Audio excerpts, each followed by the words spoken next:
नमस्कार मंडळी, आज आपण संस्कार भारती म्हणजेच 5 बोटांची गालिचा रांगोळी कशी काढायची हे पाहणार आहोत.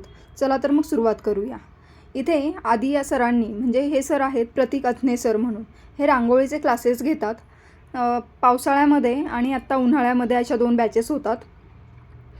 साधारण 18 दिवसांची एक बॅच असते, 1.5 महिना चालते. फक्त शुक्रवार, शनिवार, रविवार असे 3 दिवस क्लासेस असतात.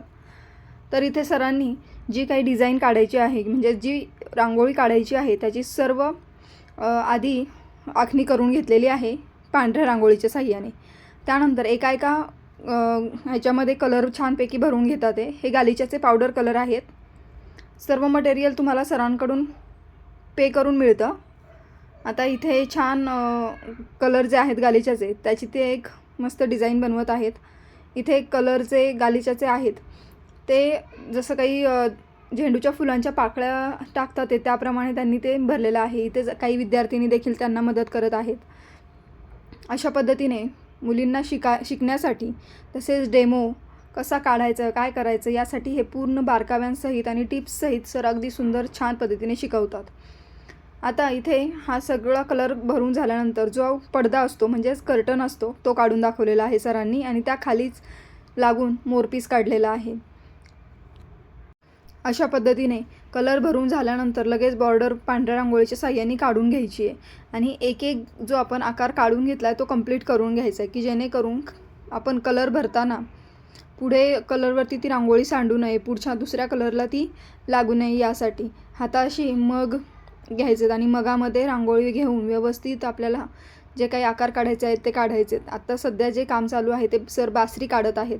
बासरीमध्ये कलर भरून त्याच्यामध्ये छान 5 ते 4 डॉट देऊन घेतलेले आहेत. ते आता काळ्या कलरने ते करून घेणार आहेत.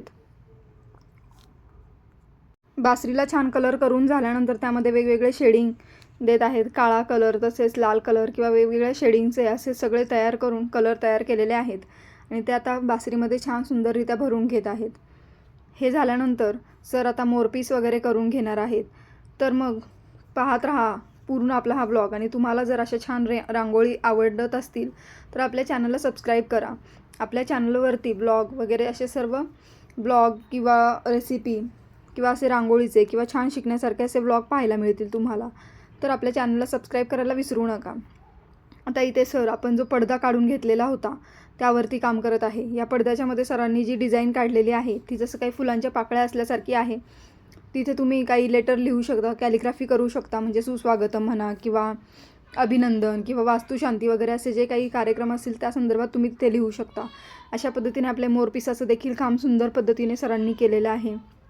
मोरपीसमध्ये पण वेगवेगळे स्ट्रोक्स, शेडिंग किंवा अगदी वेगवेगळे आकार आणि कलरची रंगसंगती इतकी अप्रतिम बनवलेली आहे की जेव्हा आम्ही साक्षात ही रांगोळी प्रत्यक्षात पाहिली तेव्हा इतकं प्रसन्न झालं मन आणि या कलाकृतीला नमन करावं किंवा आम्ही सगळ्यांनी नमस्कार केला. इतकी ती सुंदर आणि अप्रतिम अशी रांगोळी दिसत होती.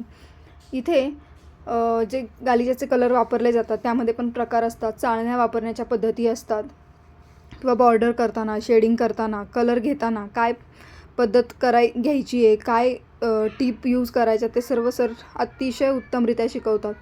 तुम्हाला ही रांगोळी कशी वाटली कमेंट करून नक्की कळवा आणि आपला ब्लॉग आवडला असल्यास आपल्या चॅनलला सबस्क्राईब करायला विसरू नका. धन्यवाद.